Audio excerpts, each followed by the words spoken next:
Good afternoon, students. I'm repeating the whole autonomic nervous system till I taught till date in a video clip. So I think this will be helpful for you people. So autonomic nervous system যখন ক্লাসে পড়িয়েছিলাম basically তখন দেখেছি যে সেখানে দুটো ভাগে বিভক্ত করা যায়, এক সিম্প্যাথেটিক আর একটা হচ্ছে প্যারাসিম্প্যাথেটিক। সিম্প্যাথেটিক প্যারাসিম্প্যাথেটিকের মধ্যে যে সমস্ত নার্ভ ফাইবার্সগুলো অ্যাসোসিয়েটেড রয়েছে তার মধ্যে সবকটাকেই আমরা বলতে পারি যে they are spinal nerve. In case of parasympathetic there are few cranial nerves as well. তো 31টা যে স্পাইনাল নার্ভ রয়েছে তার মধ্যে আমরা 4টে ভাগে ভাগ করতে পারি: সার্ভাইকাল, থোরাক্সিক, লাম্বার, স্যাক্রাল, ককিজিয়াল। অন্যদিকে যখন প্যারাসিম্প্যাথেটিক বলবো সেটাকে আমরা ক্রেনিও স্যাক্রাল আউটফ্লো বলবো, কারণ ক্রেনিয়াল নার্ভ আর স্যাক্রাল নার্ভ মিলিয়ে আমাদের এই নার্ভ ফাইবার্সগুলো বা নার্ভ ট্র্যাকগুলো অ্যাসোসিয়েটেড রয়েছে। এবার সিম্প্যাথেটিক আউটফ্লো প্যারাসিম্প্যাথেটিক আউটফ্লোর সময় আমরা সকলে দেখেছি যে সেখানে একটা প্রিগ্যাংলিয়ানিক অ্যাক্সন থাকে, একটা পোস্ট গ্যাংলিয়ানিক অ্যাক্সন থাকে, আর মোস্ট ইম্পর্টেন্টলি একটা অটোনমিক গ্যাংলিয়া থাকে। তো সিম্প্যাথেটিক আউটফ্লোয়ের ক্ষেত্রে দেখা যায় যে সেই পোস্ট গ্যাংলিয়ানিক অ্যাক্সনটা অনেকটা লম্বা, কিন্তু প্যারাসিম্প্যাথেটিক আউটফ্লোর যেটা দেখা যায় যে the post ganglionic fibre is much more of shorter distance, means they are located just near by to the smooth muscle, right?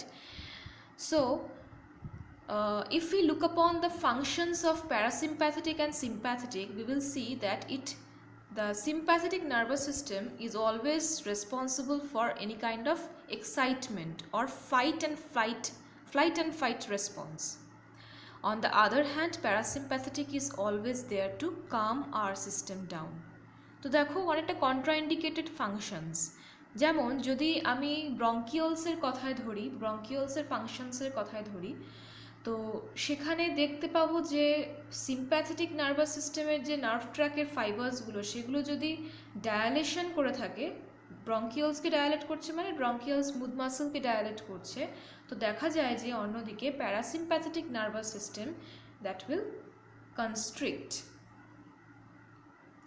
তো এরকমভাবে কিছু ফাংশনস থেকে আমরা এটাই কনক্লুড করতে পারি যে দে হ্যাভ অপোজিট ফাংশনস আর they work opposite to each other, right?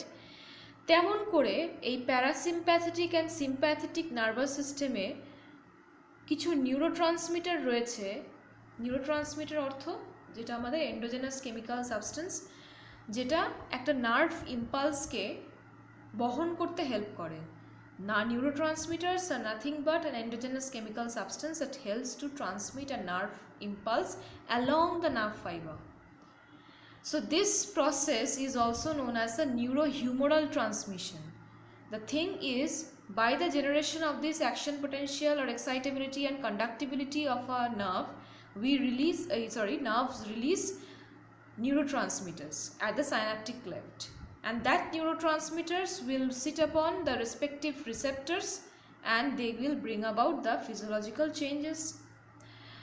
This neurotransmission or these neurotransmitters can be classed into 3 different types.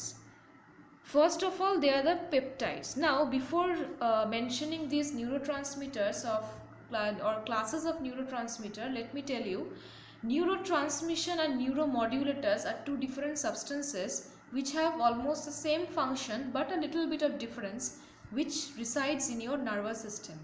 Now what is the function of this neuromodulators?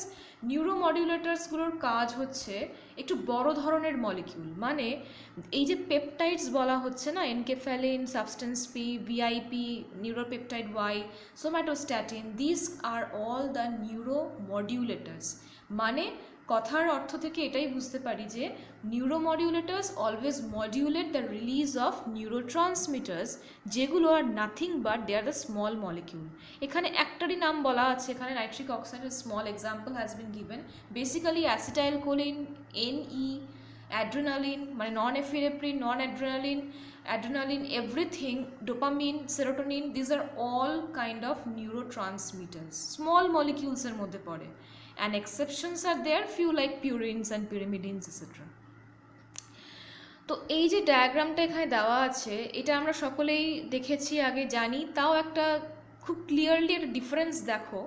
এটা যদি somatic motor pathway হয় তাহলে CNS থেকে without any kind of ganglionic obstruction directly এসে কিন্তু synapse হচ্ছে আমাদের একটা ইফেক্টর অর্গানে, এটা হচ্ছে সোম্যাটিক মোটর পাথওয়ে। কিন্তু অটোনমিক পাথওয়ে যখনই আসছে তখন কিন্তু একটা গ্যাংলিয়ার প্রশ্ন চলে আসছে। প্যারাসিম্প্যাথেটিকেও তাই, সিম্প্যাথেটিকেও তাই, শুধু ডিফারেন্স হচ্ছে কি প্যারাসিম্প্যাথেটিকের প্রিগ্যাংলিয়ারের লেন্থটা একটু বেশি বড়, অন্যদিকে প্যারাসিম্প্যাথেটিকে পোস্ট গ্যাংলিয়ার লেন্থটা একটু বড়। খেয়াল করে দেখো প্যারাসিম্প্যাথেটিকের ক্ষেত্রে এই যে ganglia they will release acetylcholine only, আর ইফেক্টর অর্গানেও দেখো অ্যাসিটাইলকোলিন রিলিজ করছে। এখানে মাস্কারেনিক রিসেপ্টর দেওয়া আছে ঠিকই, it may be nicotinic, it may vary, okay. সিম্প্যাথেটিকের ক্ষেত্রে আবার পোস্ট গ্যাংলিয়ার প্রি গ্যাংলিয়ার মধ্যে যে অটোনমিক গ্যাংলিয়াতে এসে সাইন্যাপস হলো এই নার্ভ ফাইবার্সগুলো, সেগুলো আবার অ্যাসিটাইলকোলিন রিলিজ করছে। Acetylcholine on the other hand helps in the release of norepinephrine at the post ganglionic synapse in the effector organ of autonomic nervous system. এবারও এর রিসেপ্টরসগুলো ডিফার করতে পারে, আলফা লিখেছে এখানে, বিটা আছে, এটা আলফা 1 বিটা 1 আলফা 2 বিটা 2 যা খুশি হতে পারে। মোদ্দা কথা হলো এটাই, আমার নর এফিনেফ্রিন, এফিনেফ্রিন হলো সিম্প্যাথেটিক নার্ভাস সিস্টেমের মেজর নিউরোট্রান্সমিটার, ওকে। তো এখানে ক্লাসিক্যাল বায়োজেনিক অ্যামাইন্স বলে কিছু ক্লাসিফিকেশনস লিখেছে, যেটা আগেই বললাম, that is not so much important, okay. Now here এখানে খেয়াল করে দেখো এই স্লাইডে যেটা লেখা ছিল সেটা হচ্ছে যে acetylcholine is a primer or prime neurotransmitter in case of parasympathetic ganglia and few sympathetic ganglia. কেন এই ডায়াগ্রামটাতেই মাত্র দেখলাম। On the other hand norepinephrine majorly কিন্তু it is a major neurotransmitter in case of the sympathetic neuron, okay. এবার একটা নিউরোহিউমারাল ট্রান্সমিশনের অনেকগুলো steps থাকে, তার মধ্যে কিছু স্টেপস এখানে বলা হয়েছে। তার মধ্যে প্রথম স্টেপ হলো আমার axonal conduction. What is the meaning of this axonal conduction? This is nothing but the generation of action potential. সকলেই জানি অ্যাকশন পোটেনশিয়াল কীভাবে জেনারেশন হয় না, অ্যাকশন পোটেনশিয়াল একটা হচ্ছে আমাদের নার্ভ ফাইবারের ইম্পর্ট্যান্ট একটা প্রপার্টি, যেখানে influx efflux of different ions হতে পারে, and thereby it causes or it helps in the transmission of the stimulus. কোনো নার্ভ ইম্পালস বা স্টিমিউলাস কোনো নার্ভে এলো, সেটাকে ক্যারি ফরওয়ার্ড করে এতে হেল্প করবে কিভাবে। আবার এখানে একটু স্পেসিফিক্যালি যদি বলতে চাই তাহলে কিছু ডিপোলারাইজেশন রিপোলারাইজেশন ফেজের মধ্যে দিয়ে। প্রথমেই আসবে আমাদের depolarisation phase, resting membrane potential থেকে ডিপোলারাইজেশন ফেজে যাবে, যেখানে আমাদের ইনফ্লাক্স অফ সোডিয়াম আয়ন হবে। ইনফ্লাক্স অফ সোডিয়াম আয়ন হওয়ার আগে বলে রাখি যে আমাদের তো নার্ভ সেল মেমব্রেনের ওপরে অনেক প্রোটিনস থাকে, তো সেই প্রোটিনসগুলো কি না র্যাফটের মতো দে টেন্ডস টু ফ্লোট। তো এই প্রোটিনসগুলোর ওপরে দেখা যায় যে ক্যালসিয়াম আয়ন বাইন্ড করে থাকে। তো calcium ion until and unless is released those no influx of sodium ion will take place. This unbinding of calcium ion followed by influx of sodium ion, and thereby they causes depolarization. Depolarization will follow by repolarization, যেখানে আমাদের sell আবার resting membrane potential কিন্তু generate করতে help নিতে চায় বা করে নিতে চায়। অলওয়েজ -70 ভোল্ট একটা রেস্টিং মেমব্রেন পোটেনশিয়ালের কাছাকাছি যেতে চাইবে। তো ইন দিস ওয়ে দেখা যায় এবার যে ফ্রি ক্যালসিয়াম আয়ন্সগুলো রয়েছে সেগুলো সেই সময় ভেতর দিকে মুভ করতে থাকে নার্ভ টার্মিনাল থেকে। এদের তাহলে কাজ কি? এদের কাজ হচ্ছে না যে সমস্ত ভেসিকেলসের মধ্যে প্রিসাইন্যাপটিক ভেসিকেলসের মধ্যে নিউরোট্রান্সমিটার্সগুলো জমা করা রয়েছে সিনথেসাইজ করার পরে সেগুলোকে রিলিজ করতে হেল্প করে। এখানে কিছু ড্রাগসের নাম দেওয়া আছে যেগুলো আমাদের প্রিসাইন্যাপটিক বা পোস্ট সাইন্যাপটিক মেমব্রেনে গিয়ে বসে তারা নার্ভ ইম্পালস বা অ্যাক্সোনাল কন্ডাকশনকে প্রিভেন্ট করতে হেল্প করে। তো এটার কথা আমরা একটু পরে জানবো যখন আমরা সিম্প্যাথোমাইমেটিক্স ড্রাগসগুলো সম্বন্ধে পড়ব। এটার রিপিটেশন করার একটাই উদ্দেশ্য যাতে you get much more familiar to it. যখন সিম্প্যাথোমাইমেটিক্স বা প্যারাসিম্প্যাথোমাইমেটিক্সের ড্রাগসগুলো যখন পড়বো তখন it would be easier for you to understand. ওখানে অত এক্সপ্লেনেশনস দরকারই পড়বে না, নিজেরাই ধরতে পারবে। তো এখানে দেখো আবার বলছে যে নিউরোট্রান্সমিটার রিলিজ তো কখন হলো না, বললাম যে ক্যালসিয়াম আয়ন্সগুলো they will help in the rupture of those vesicles present in the presynaptic membrane. এবার সেই নিউরোট্রান্সমিটার্সগুলো গিয়ে এবার সাইন্যাপটিক ভেসিকলস থেকে বেরিয়ে কিছু ট্রাফিকিং প্রোটিনের সন্ধান পাবে। মানে this trafficking proteins actually help in escorting those free neurotransmitter molecules to the respective targeted places. কেন? ফ্রি নিউরোট্রান্সমিটার একা একা কাজ করতে পারে না, ভবঘুরের মতো ঘুরে বেড়াবে। তো কী করবে? This trafficking protein will help them to show there perfect action. অনেক সময় দেখা যায় যে এই ট্রাফিকিং প্রোটিনসগুলো আবার ভেসিকেলস থেকে রিলিজ করতেও হেল্প করছে। তো কী কী কাজ আছে দেখে নিই। ফার্স্টেই আছে সাইন্যাপ্টোব্রেভিন, ভিএএমপি পাথওয়ে দিয়ে কাজ করে। তো সেখানে দেখা যায় যে it initiates the fusion process. Of course, it is helping in the fusion process of the neurotransmitter with the synaptic receptors. Synaptogamins that will help in the sub-millisecond জন্য it helps in the exocytosis of those vesicles where neurotransmitters are stored. কার দ্বারা help করে? না, by the help of calciamine. জিটিপির কথা সকলেই শুনেছি। we have gone through the chapters of receptors.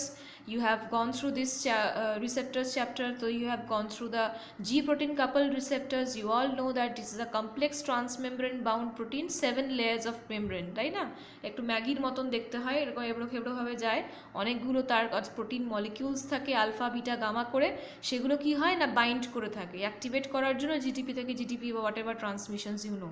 So GTP here is also helps in the hydrolysis of those binding or unbinding of those neurotransmitter. Now synapsin, synaptophysin, synaptogyrine, REM, neurexin, all are kind of trafficking proteins having respective functions.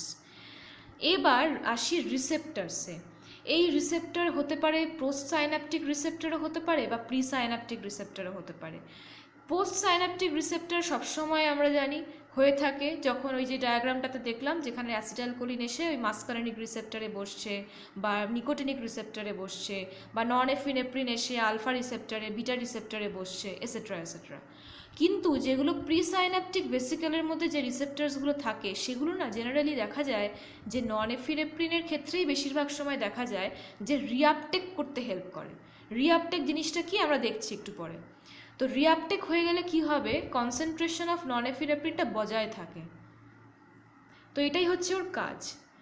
Auto receptor মানে it is it is present in the Axon terminal only, okay, and it helps in the storage or release of the transmitter release as well as the synthesis. মানে সেই সমস্ত ধরো neurotransmitter নন এফিনেফ্রিন অনেক বেশি পরিমাণে release হলো, সেগুলো কী হবে? রিআপটেক করে নিতে সাহায্য করবে। সেই রিসেপ্টর কিন্তু থাকে হচ্ছে প্রিসাইন্যাপটিক মেমব্রেনে, সেগুলোকে অনেক সময় অটো রিসেপ্টর বলা হয়। তাহলে কি হলো?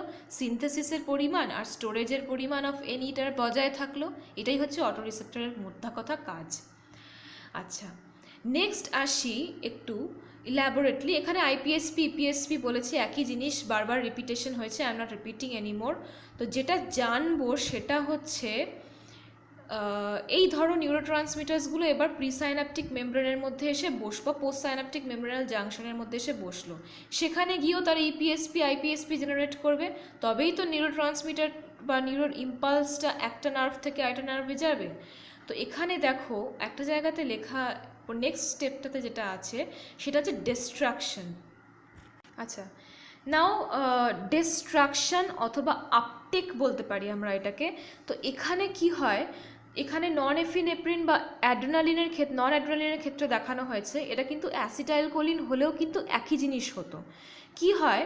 ধরো এই নার্ভ ইম্পালস এসে এই যেরকম বললাম যা স্টেপসগুলো থেকে এই ভেসিকেল থেকে নন অ্যাড্রেনালিনকে রিলিজ করলো, করে এসে ও কী করবে? এই পোস্ট সাইন্যাপটিক মেমব্রেনে এসে এখানে কাজ করবে। দেখা যায় এই আপটেক 1 মানে এই যে দেখো বললাম না অটো রিসেপ্টর, সে আপটেক 1 হয়ে আবার নন অ্যাড্রেনালিনকে কী করবে?